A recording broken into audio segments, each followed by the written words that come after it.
Good morning, everyone. This is Mike Berger again with NC Planning. I wanted to drop in and do a daily council update for you all on the SBA legislation regarding the CARES Act, the PPP loans. As we were tracking last week, and as you probably already know, the Congress, both the House and the Senate, have passed amendments to the CARES Act, and this was signed into law by the President last Friday. What this did was essentially expanded the amount of funds available for the SBA program, for the PPP loan program, from the original 349 billion to now a total of 659 billion, with this additional 310 billion being made available for business loans starting today, starting Monday, April 27th. So if you did apply, or if you were in the application process, or if you had talked with your lender about the PPP loan, but you did not receive proceeds or you were not approved, I would encourage you, if you are a business owner and if you are eligible, to go ahead and touch base with your lender and look at getting back in the queue for that loan program, as there is almost double, so an additional 310 billion proceeds now available. Congress is hopeful, I believe, that that will meet the demand, although reports vary as to whether or not we will have another depletion of that amount and whether it'll need replenished. We shall see. I did want to also touch on for you the guidance that has come down from the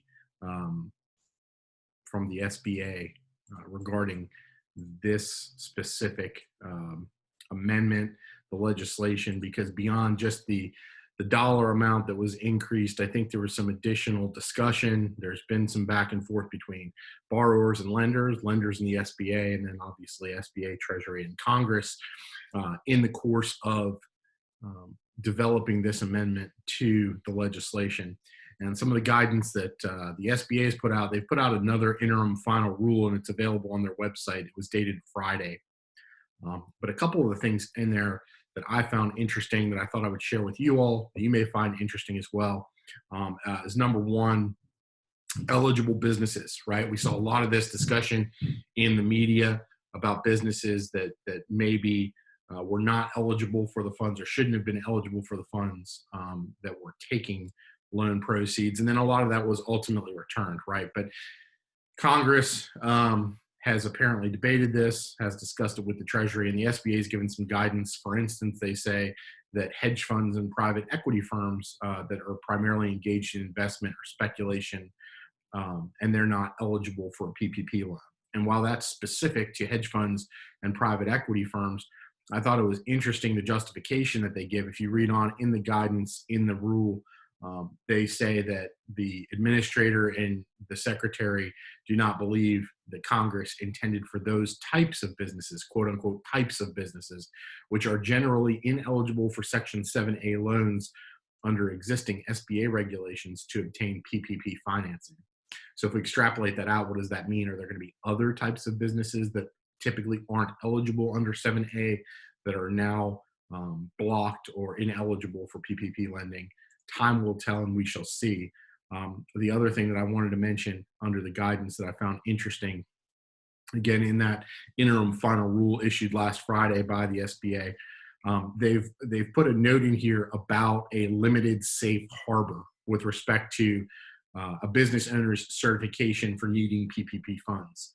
So consistent with Section 1102 of the CARES Act, the application form that's filled out by the borrower requires applicants applying for the PPP lending to certify that the current economic uncertainty makes the loan request necessary to support ongoing operations of the applicant.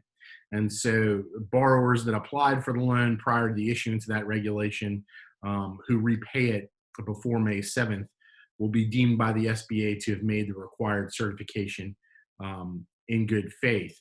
Now, I think what they're trying to say there is, if a borrower applied for the loan prior to that and then maybe didn't need the funds, right, they're giving them a safe harbor to return those funds by May 7th. So again, this goes back to some of those stories I think we saw in the media, some of these larger publicly traded companies that may have not been eligible for the proceeds. And the SBA is inviting them to return those proceeds, no harm, no foul, safe harbor, if the loan is paid in full by or before May 7th. So that's just a couple of interesting items in relation to the amendments on the CARES Act. We will be tracking it as always. Happy to field any questions. If you're watching us on YouTube, feel free to leave us a comment in the description. We'll try to get to it on a future video. Also, if you're watching on YouTube, please give us a like and subscribe, as it helps us out. And in the meantime, I hope everyone is gearing up and getting ready to hopefully reopen, although it'll be in stages, but let's get the businesses back and operating again. I think that's a goal, of course, safety first, and we want everyone to be healthy and able to go back to work, but we are optimistic that will be happening soon. Until then, stay safe, take care of one another, and we will see you soon.